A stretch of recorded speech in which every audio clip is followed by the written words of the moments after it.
All right, so today I am surrounded by figs. That's coming up next.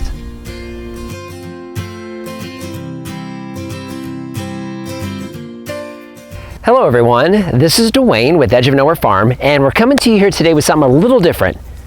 Not completely different, but a little different. First things first, the weather report. It rained this morning. In fact, it rained this afternoon. It's rained quite a bit. Surrounded by puddles of water. We got a great monsoon so far going on today. It's the third week of July. It's really, really warm.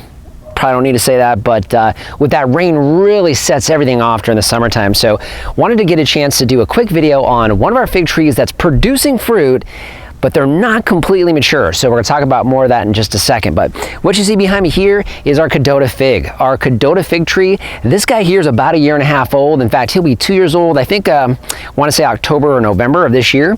When we got him, he was about knee high. So he was about 2.5 to 3 feet tall, came in about a 2-gallon pot. Got him from Home Depot. He has grown amazingly in this 1.5 years that he's been in the ground. We've got him in the front of the house, so a little unusual for us to be doing an episode out in the front of the house, but we are in the front of the farm here. We've got 3 trees that line the front road. They're all fruiting trees. Our panache fig trees down at the end. We've got our peach tree here, one of our peach trees here, and then our Kadota fig tree here. We wanted to get some cool looking trees right in the front of the house that look kind of neat from our road, our dirt road. It's a lot of mud right now, but we don't get a lot of traffic down here, but we do have neighbors, of course, and we want to have them be able to see something pretty, and more importantly, if they want something to eat, then come grab a couple pieces of fruit, which we don't mind either. So our Kadota fig tree, again, about 1.5 years old. It produces very, very heavily, which I think has been its challenge. It's still a young tree, so it's really doesn't have the ability, doesn't have the root structure to really ripen that fruit and give us mature fruit. So last year it grew really, really quickly as well. In fact, about 1 year ago, we had a monsoon come through, very, very heavy winds, break off a fairly large branch that was coming down out of the bottom of the tree. Wound up hacking that thing off, sticking it in some soil, and you know what? Today it's actually still growing. So it was our first attempt at taking a cutting from a tree. Figure, hey, if monsoon's gonna break off a branch of the tree or break off a piece of our tree, let's try to make another one. And actually it's working out pretty good. We'll share that another time. So pruning, so with that breaking off and its immense growth last year, I did prune it back quite a bit. In fact, if Lori wants to squeeze in a little bit, it's kind of hard to see, but right in the middle of the tree, we've got an open center. So if she can see that, that's where we cut that tree last year. So that tree we cut back to about just under hip height on me. So it's about 3 feet tall or so. Also cut back, the branch is pretty heavy. But even with all of that, with the massive amount of growth that it's put on again this year, we've actually had some issues with the monsoons just blowing it over. Here in the front of the property, there's nothing stopping our western winds. So we have the winds come in from the west, blow very, very hard this direction. And without a real good solid root mass underneath the ground yet, we've actually had to help stake the tree. So we've got it staked up with 3 T-posts. It's actually what we use to stake our trees when we do need to do it.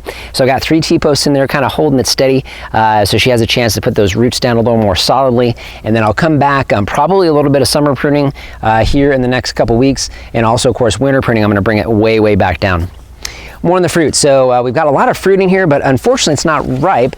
I'm going to pick one. So this will give you an idea of a Kadota fig. So it's really kind of wrinkly. It's not maturing. Part of the reason why, again, mass quantities of fruit, they're all over the place. So it's like trying to overproduce fruit.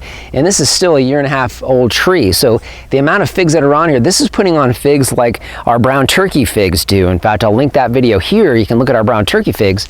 Those trees are actually 4 years old, so 3 times the age of this are putting on, actually probably not even putting on this much fruit. So it's really doing its darndest to try to put fruit on.